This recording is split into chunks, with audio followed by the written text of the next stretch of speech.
Hi Greedy 3Ders, I think I found the coolest paint shaker on the market. Stay tuned.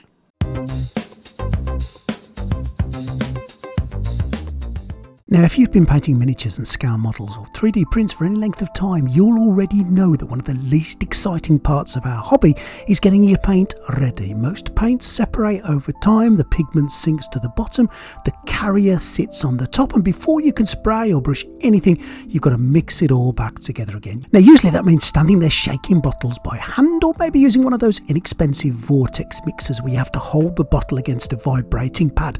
There's a few different models out there, and to be fair, I've reviewed quite a few of them. The Voortex, yes, that's what they've called it, takes a different approach. Instead of holding the bottle yourself, you clamp it into the machine, set the speed, choose how long you want it to run, press start, and voila, it does the work for you. It's a simple idea, but sometimes these are the products that end up being surprisingly useful.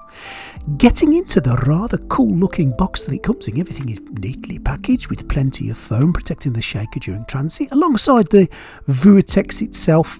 Do you know what? I'm not sure about that name. Actually, I am sure about that name.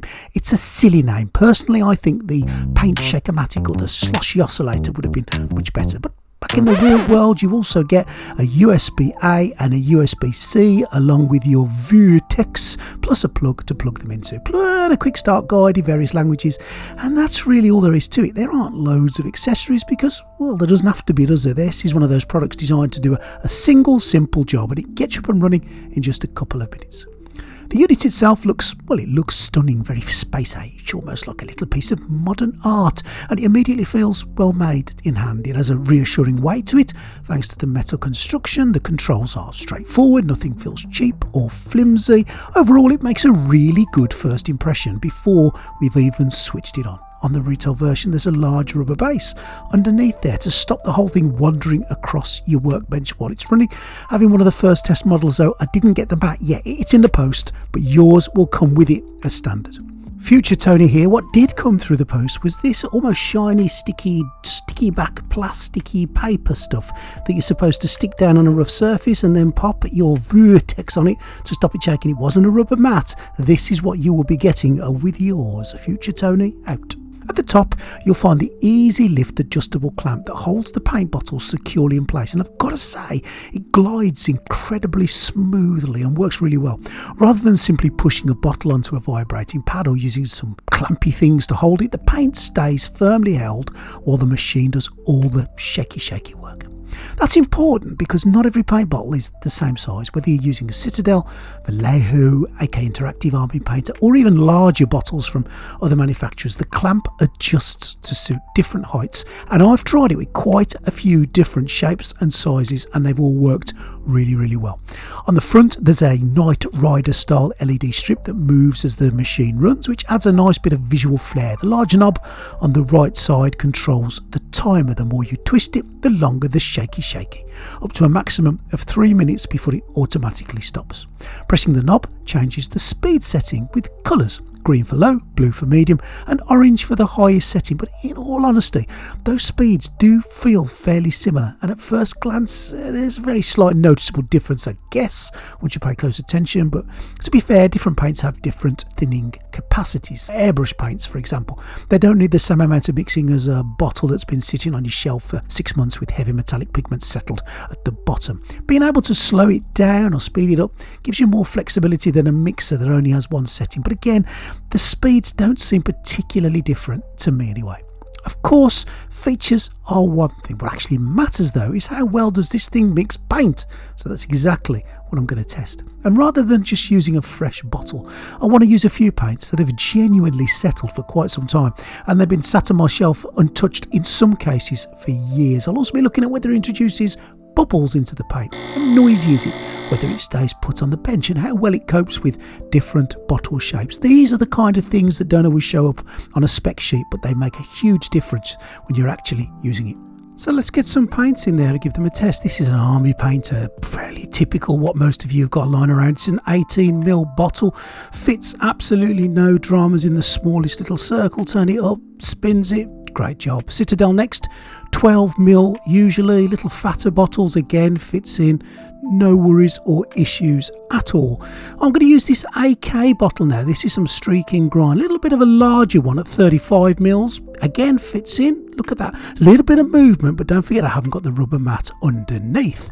Next I'm going to use something a lot different. Actually, this is panel liner. Now popping this one in the right way up, it's just a tiny bit too big. It does kind of shake and it does do the job, I guess, but ideally, and to make it even better, I'm just going to turn it upside down. Doing that has really made a difference, and again this one will work fine. There's a little bit more movement in there, and again this is an unusual shaped bottle, but this is a 40ml panel liner one and it does actually work, to be fair.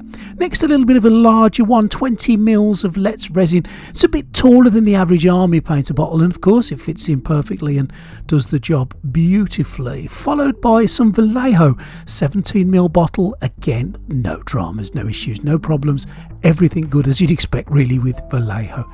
Next I'm going to use a little bit of this army painter one, but it's a larger one. It's a 50ml bottle. You can see the difference between normal army painter and this one, and this fits in wonderful. The only thing this one does, because the bottle is larger, it vibrates across the table. Now don't forget, you will be getting this stick on pad to stick on something that's not a flat surface to keep it more stable. I didn't have it until after this was shot.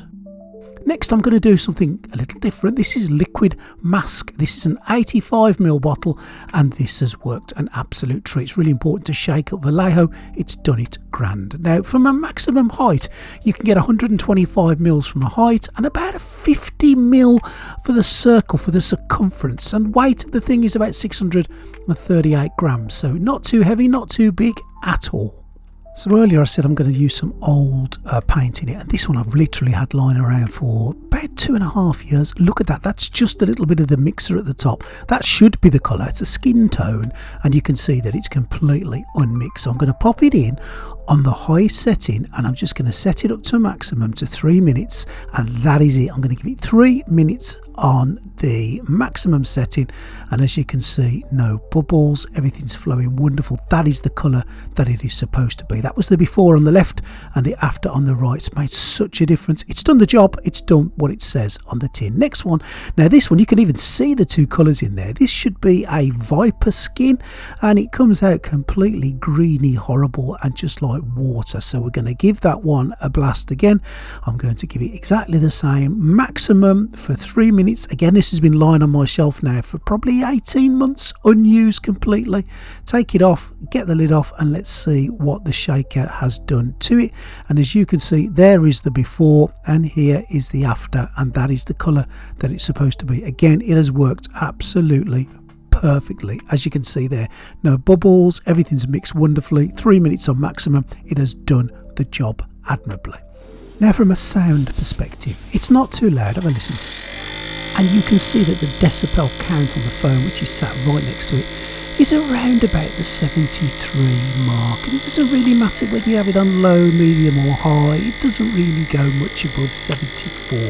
I would say it sits generally around about the 73 mark, which is not too loud at all. It does the job quietly, it does the mixing fairly quietly. It's not horrendous. I've had worse. 73 decibels right next to it, I think that's acceptable. What do you think?